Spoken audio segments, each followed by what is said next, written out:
Alright guys, what's going on? This your boy Malcolm. Listen, I just came back by this house that I wholesaled about 4 months ago, and man, I just want to just show you a glimpse of what they have done with the property. Oh my god, changed it a whole lot. I mean, it is immaculate. They did not play. Oh my god, it took a little time, but 3-4 months, that's what I had budgeted out.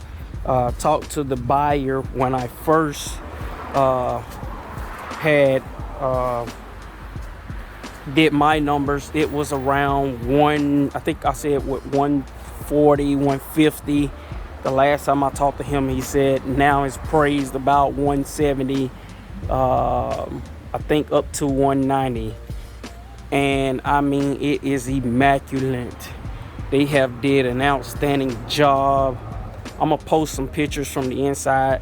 I have not been on the inside, but just took a few pictures on the outside looking in. But I mean, it has been transformed all the way around, inside and out.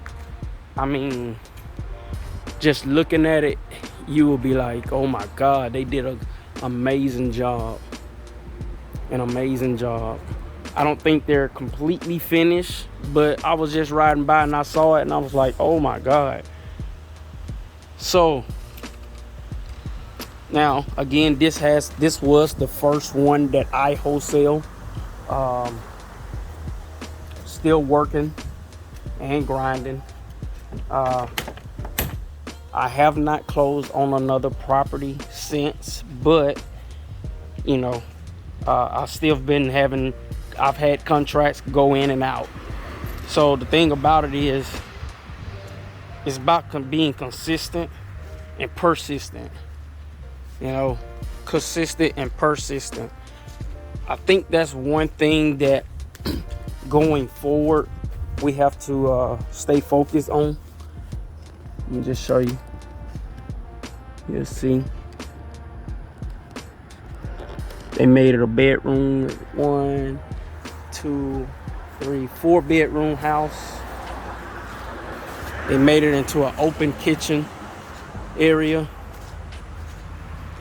Again, I haven't been on the inside, but just looking from the outside in.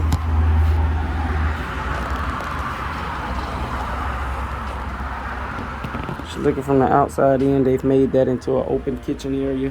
Got to remember, they had a fireplace in there and they took it out. They knocked it out. I mean, they just did an outstanding job with this property. I've been regularly talking with this buyer, and he's been getting on me about trying to find land. You know, trying to find land because they're also in the area of trying to just build. You know, so is that what I'm looking at? Is this is something that this is what they do. This is what they do. Just show you this bathroom that they just did. I mean, it is immaculate. Turned it into an open shower area. I'm gonna get with him hopefully this weekend, and I'm gonna see if I can get on the inside and get some pictures and just do another update on what they've done. Again, this is just being, you know, cordial with your buyers and just letting them know you're still trying to grind and letting them know you're still on the move of looking. Again, I'm out here just telling people, hey, I work with home buyers. You know, that's what we do. We work with home buyers, and we're out in the business of trying to find homes for buyers that are interested in purchasing the property. You know, we just got to stay focused, stay in the know, and know exactly what we're grinding for. So what are you doing this for? Are you doing it just for you? Are you doing it to better you? Are you doing this to prove to yourself that you're capable of making things happen. One thing I've learned is sometimes what happens is, and I'm gonna get inside my truck. One thing I've learned is sometimes what happens is when we get started on an adventure, I've noticed about myself sometimes I get to a place where I lag. I start slowing down. The ball will get rolling. Once the ball get rolling, by the time I get halfway up the hill or to the top of the hill, I think that it's just gonna fall down. And once it falls down, I think it's just gonna go back up by itself. And the thing about it is, you still have to keep pushing. Once you get up the top of the hill, by the time it comes down, by the time it gets back to the bottom of that hill, there's another push that has to go up, and you have to push. It's not gonna go up by itself.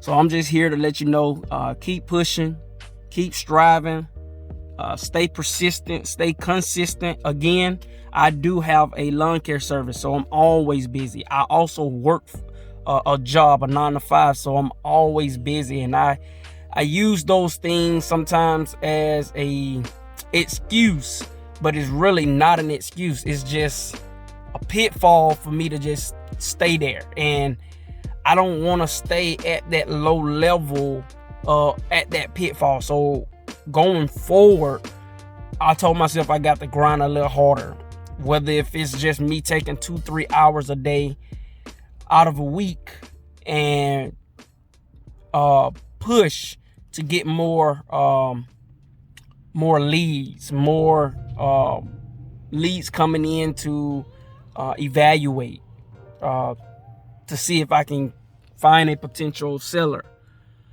Same with buyers. You know, you don't want to just stay and stick with one buyer. You want to have more than one buyer, because let's say you get 10 to 15 homes, and you got those homes and you only got one buyer, and that one buyer can't just purchase all 10 because they have other obligations going forward. You know, they might have just bought a house, and then, you know, and it's possible that they can possibly buy 2 or 3, but they're not going to be able to buy all 10. So you want to have more than one buyer. You want to give yourself options to be able to sell. Therefore, you can get the maximum amount of money or funds that you need for a property. I've had several properties come and go, but some wasn't a deal, some seemed like a deal, and some were just, you know, I had a property that was under contract where the property, it was more on the property than was owed to the mortgage company than what the property was worth. So, and finding that out was like a downfall. Sometimes you can get in, and it seemed like a good, you know, lead, but then you get something that'll push you to a place where it's like, okay, what's going on?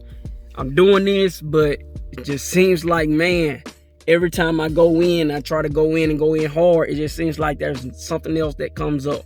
So I'm just here to let you know to continue to push. Again, I haven't closed a property since then, but it's still about persistence. I was just looking at a property the other day, and this property, the owner wants $150K for it, but my ARV came out to be right at 209, 200 to 215, something like that, in between that number. But I needed to get the property at least no less than 70K. It probably has about $60,000 worth of work to it, but you know, negotiation is a big key when it comes to wholesaling, and you got to have somebody that's on the same page, and you need them to see your perspective on why it's gonna take such amount of money to be able to get the job done. Even if you wanted to do it, let's just assume that you had the money to purchase it. You don't want to just over purchase something, that you have to think like a buyer. So you don't want to over purchase something at the end of the day, and you put all of your money into something that you can't really accomplish. So you may purchase something, and then at the end of the day you've put too much money in, and then you've gotten to a place where, okay, I got too much money going in, now I need to sell. It's, you know, you need to get out of the contract, or get out of the deal. So you want to make sure that when you're talking to these sellers, that you are negotiating a fair price for them and for you and for the buyer. Everybody has to win. You know, you want to get them to a point where they can see, okay, this is what needs to be done. This is how much money it's going to take to get it done. And once you figure that, you can negotiate with the buyer. Negotiate with the seller, I'm sorry. And once you figure that out, they can understand or come to an agreement where it's like, okay, I can see your point of view, you know. And you want to be rational about it. You don't want to take a house from somebody unless they're giving it away. I mean, of course, they're going to give it away, then, you know, that's fine. But you want to give them a wiggle room where they can see, okay, they can make a profit as well. So again, I just wanted to show you this house that my first house. Again, I made 15 off of this one. Again, you can go back and watch the previous videos and check it out, see what it looked like and what it is. I mean, they have done an immaculate job, and now it's more so now, what am I gonna do? You know, it's time for them to make their money, and I think they're actually going to rent this one out. They're going to take this one. I think they've done a burn method with this one. So what they've done is they bought it, rehabbed it. They're going to put a tenant in it and refinance it, meaning they're going to get their money in the back end. I'm not sure exactly how much money they put into this one, but I had the rehab at about 60 to 65. I mean, I'm not sure exactly what they put in it, but the last I talked to him, I think he said he was pretty close to the 50 range or 60 range. And now it's worth more than what I had valued it at, because of the appreciation went on it. Appreciation went up on it. And they will get majority of their money back. So plus they got a house, and they're gonna be able to rent it out and have the tenant to pay their mortgage. So it's just about, what are you gonna do in this, you know, in going forward? What are you striving to do for yourself or for your family or for you? You know, it's about, what are you gonna do? And now I'm talking to myself. I'm saying, Malcolm, what are you going to do going forward? You've seen what they've done. Now you need to get them another property so they can do another one. And they have been doing other properties as well. So it's more so about me. What am I gonna do? What are you gonna do? So let's take this opportunity and move forward and grow. All right, see y'all later.